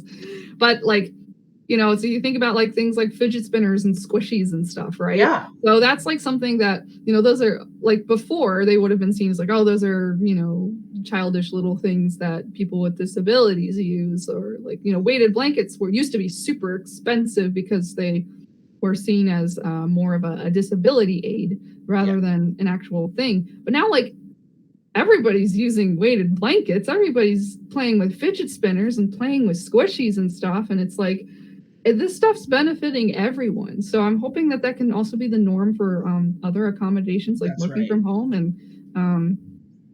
and yeah, making more sensory friendly workplaces. Oh my God, yes. Shopping centers not being awful. I mean, there's only so much you can do, but like, you know, at least maybe having more quiet hours, not just for autistic people, but like, you know, elderly people. Well, and one thing I hope that, you know, there's a Mm-hmm. lot of social reforms from this COVID-19 that I hope stay after COVID-19, and one of them is elderly and vulnerable person shopping time in the mornings. Yes, I thought about that, and it's like, I don't have an immune disorder of any kind. Like, I have a good immune You're system. asthmatic. You could technically qualify. Yeah. I have asthma, but it's like, it's exercise-induced asthma. So like, anytime I've gotten sick, I've been fine. Yeah. But there are people who, like, if they just get the common cold, if they get the flu, they can suffer some really severe complications.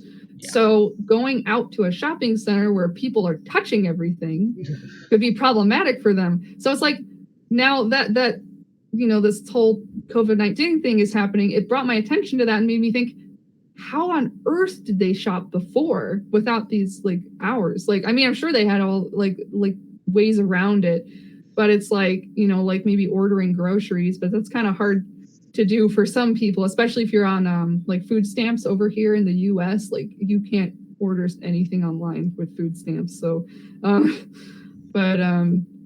yeah, so I'm happy that they started doing that, and I hope they keep that, like, keep those hours. That's something that, there's a lot of things that I hope come from this, where, like, you know, maybe people weren't open to it before, but now are because of necessity, and a lot of that plays into neurodiversity. So again, like, normalizing neurodiversity to the point where it's just a commonly accepted, like, fact, where people don't even think about it, will help everyone. Exactly. And so yeah, so my hope is that society will accept people the way they are. Even things like, you know, stimming in public, you know, people who move differently will be normalized and not stigmatized. Also, in addition to that, like, other disorders, not just autism, but like, you know, intellectual disability, ADHD. Well, ADHD is like more not really stigmatized as much now. Well, the stigma with ADHD is, oh, it doesn't really exist. You're just being a difficult child. No, not true. No, but I know what you mean. Yeah, like other another disorder that I think is starting to be brought to light more is like DID, and it's like we're starting to chip away at that stigma. So it's like, you know, I hope like multiplicity is going to be seen as a normal way of being, yeah, and also I think I wrote something down about neurodiversity's relation to other movements like LGBTQ plus, body positivity, diversity in general. It's like so many groups have fought for acceptance. Like, think of how like LGBTQ people like were previously viewed years and years ago. Well, and like, so the neurodiversity movement right now is where the LGBT movement was in like the 80s or the 70s, you know, like, to the point where when it was still in the DSM and was still kind of considered I find it ridiculous that it was considered. Yeah, so maybe someday in the future there will be a day when we will look back and we will be like, holy crap, the fact that autism was a disorder is like freaking weird. Yeah, and like, I think that's what I hope it gets to too. Like, I would like us to continue this fight and continue, you know, working with other movements with, like, you know, intersectionalism, like, you know, with LGBTQ issues, with body positivity, with feminism, with all sorts of things. I want to see this movement continue to push for equality. And same for you mentioned a couple of movements. I also want to add like people of color too, like Because like when you're from multiple different minority groups, it complicates things because here's us talking about this, and you're female presenting, I'm male. I'm male. We're both white. So like talking to a white guy. Yeah, white this guy. we're passing down our judgments. No, we're not. That's not us at all. Yeah, but so like we want to acknowledge that like people of color are a big part of this too. Yeah, definitely. And like the one thing that we can definitely do is like share their stories and amplify their voices, because like we have an advantage. We're white people, right? So but yeah, we can definitely like share more stuff from like autistic advocates of color and people who are LGBTQ, people from all walks of life. I want to hear more from autistics who are multiple as well, because that's always an interesting experience. Well, can I just say that like seeing you be out and multiple makes my heart happy, because this family member of mine that I mentioned before, part of the struggle all these years was like the stigma about being multiple. Oh yeah, it's like you could barely talk about it without someone being like, "That's not real." So it's like, I have had to justify to countless family members that this one family member's experience is legitimate my entire life, and I'm tired of justifying it because it's actually true. It is a real thing, They've done brain scans when people with DID have switched to a different mentor. There are tangible changes in your brain. So it's like there's science to back it up. So it's funny that people are still like, "Oh, it doesn't exist." And it's like, well, are you a psychologist or a scientist? I don't think so. Have you read any of the studies? I don't think so. Are you a human? What does the sciencey things? Then no. Yeah. No. And it's kind of like people who would assume like, "Oh, you're not really autistic." It's like, are you a psychologist? Or better yet, are you an autistic person? I have my paperwork I can show you, Yeah, we shouldn't have to justify it. You shouldn't ever have to justify your difference. So yeah, let's see. There was one other thing I wanted to mention. This has been an awesome experience doing this, by the way. This has been it was awesome. I think we need to talk more, and we're going to do a podcast on stimming sometime. Yes. Yeah. Oh my God. If you guys liked this podcast, come back to that one, because stimming is a lot of fun. Stimming is fun. Like I almost just like for half of it, I just want to stim on the camera. I'm going to have all my fidget toys. I mean, I already kind of have, I can't really, hang on. See, look, I have all my fidget toys here. Look at all these squishies. Look at this little chick. Oh, that's beautiful. It's so cute. So, but yeah, I want to have all my fidget toys out, and we'll talk about stimming next time. And so this is a good conversation. So yeah, everybody, be yourself, be awesome. Don't be ashamed of who you are, no matter who you are. Don't let anyone tell you. Absolutely. Yeah, don't let anyone tell you that you're wrong, or well, not that you're wrong, but don't let anyone tell you that your existence is wrong, or that you are broken, or that anything. All the negatives, just like only good vibes. No, sorry, never mind. The very fact that you exist is proof that you're supposed to exist that way. You are who you are. Be proud and happy about that.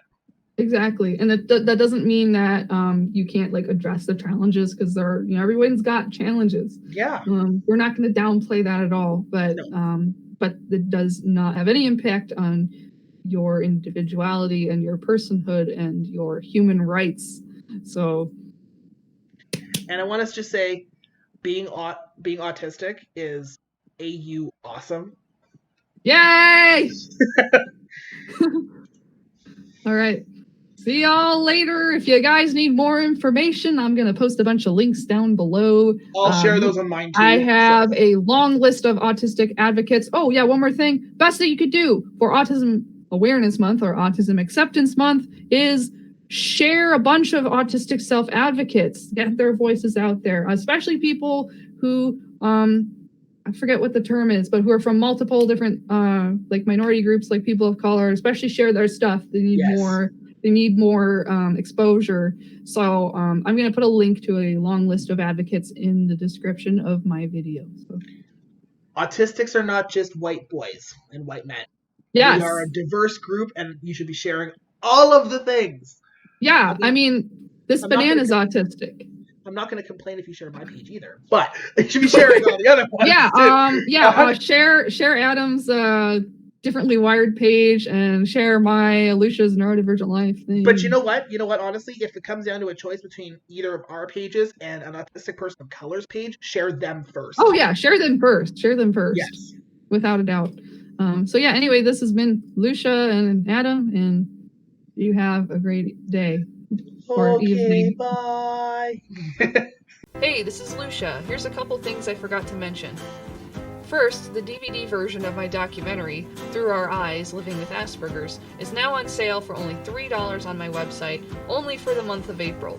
So go to neurolucia.com to check it out. Second, I wanted to talk about another way you can help support autistics during April, but also throughout the year since this is recurring. There is an online gaming community called the Autistic Gaming Initiative, started by autistic advocate Steph Diorio. AGI hosts a monthly 2-day live streaming event where autistic gamers play games and promote the Autistic Self-Advocacy Network and the Autism Women's and Non-Binary Network to help raise money for them.